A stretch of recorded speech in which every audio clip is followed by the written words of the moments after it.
I think it's safe to say at this point that so far, every single day of this second Trump administration has been worse than the day before. I mean, every day, things are getting worse to a degree that I don't even think most of us could have fathomed. I mean, I have seen multiple stories in the last few days talking about like, yeah, we all thought it would be bad, but nobody thought it would be this bad, right?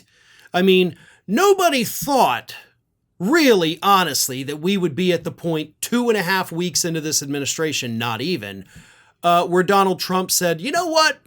We're going to ethnically cleanse the Gaza Strip so that I can build luxury hotels. But this week, we crossed that threshold. We have now entered a new era of American politics where the President of the United States is actively calling for ethnic cleansing, which by definition is the forcible expulsion or killing of a group of people based on race, gender, or ideology from a specific geographic region, which is what Donald Trump talked about this week, both before and during his conversation in front of reporters with Benjamin Netanyahu. Donald Trump suggested that we should take just every Palestinian out of Gaza and send them elsewhere, which again, by definition, is ethnic cleansing, because you're talking about a hugely Muslim population, getting rid of them because they're Muslim. Ethnic cleansing. Here is what Donald Trump had to say. This was prior to his conversation with Netanyahu. I think if they had the opportunity, they'd love it. If they had an alternative to Gaza, they have no alternative right now. I mean, they're there because they have no alternative. What do they have? It's a big pile of rubble right now. Who can live like that? And very dangerous. They're shooting all over the place. There's bombing all over the place on both sides. Now, I would think if they had an option of moving to either in a large group or various smaller groups and take care of the close to 2 million people, I would think that they would be thrilled to do it. It's a demolition site. The whole place is demolished. It's unsafe. It's unsanitary. It's not a place where people want to live. If we gave them an alternative of living in a beautiful open place with some nice quarters there, nice housing of sorts, and we have the money in the Middle East to build that. So, camps. Because you said, quarters. Let's put them in nice quarters. So you're talking about taking an ethnic population and shipping them to camps. That's literally what you're suggesting. Because it's rubble. It's all rubble. Why is it rubble? Huh? You got to get into that? Why it's rubble? It's rubble because we gave Israel the weapons that they used to turn it to rubble. That's what happened. And now, as Donald Trump continues, I'll get to that in a second, now he says it's a great investment opportunity. Oh, look at this. I care so much. I don't want you, stumbling over the rubble, so I'll get you out of here and then we can rebuild it. Let's not leave you here and rebuild it. No. Let's get you out and then rebuild it and basically make it into Dubai Part 2. He said, I do see a long-term ownership position, and I see it bringing great stability to that part of the Middle East and maybe the entire Middle East. And when he was asked, of course, if U.S. troops would be deployed to take over Gaza, he said, we'll do what's necessary. We'll take it over and develop it. Develop it. That's the key line. Develop it. He wants to ethnically cleanse the Gaza Strip so that he can invest in real estate. How do we know that for sure? All you have to do is look at his son-in-law, Jared Kushner. Because what's Jared Kushner been out there talking about ever since Donald Trump said this? All the beautiful waterfront property available. That's what he wants to do. The President of the United States wants to ethnically cleanse Gaza so that he can build what? Trump Tower Gaza? Have some golf courses over there?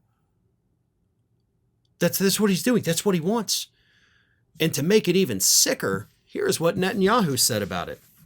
It's worth paying attention to this. We're talking about it. It's something that could change history. Boy, I'll say, right? I mean, anytime you ethnically cleanse a population, it's changes history pretty much. It's just a lot of us think we're not going to repeat that history, but we do. And the President of the United States clearly wants to repeat that history, and we all know what history I am talking about.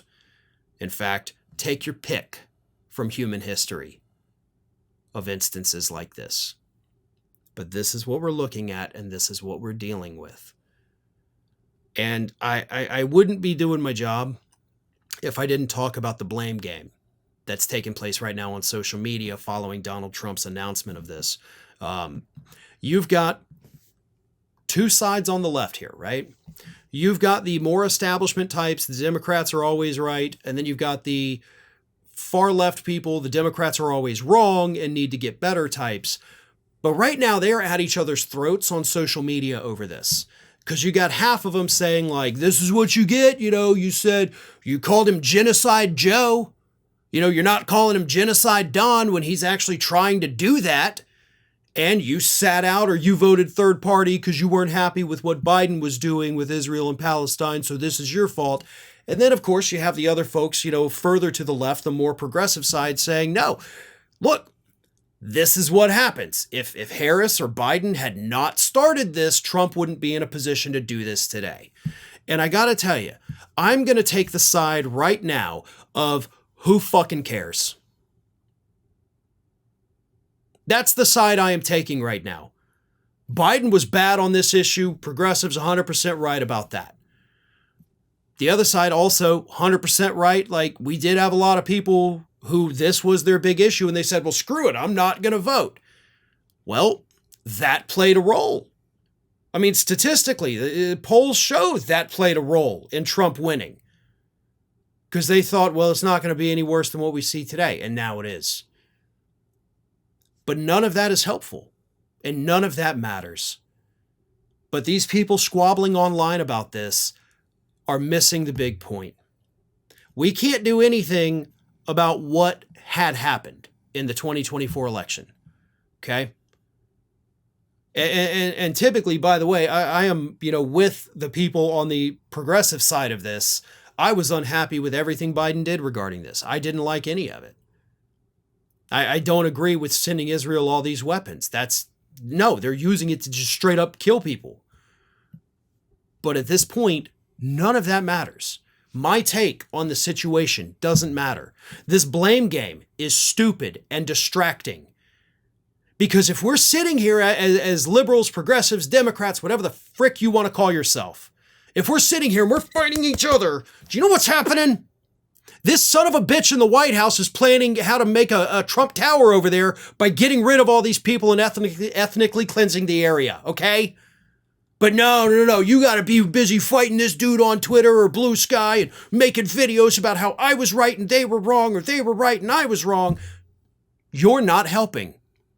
If anything, you're dividing a coalition that should be coming together right now. We desperately need to fight what is actually happening. Did you know that you might be missing out on wonderful content from me? I mean, you're here already because clearly you like what you see.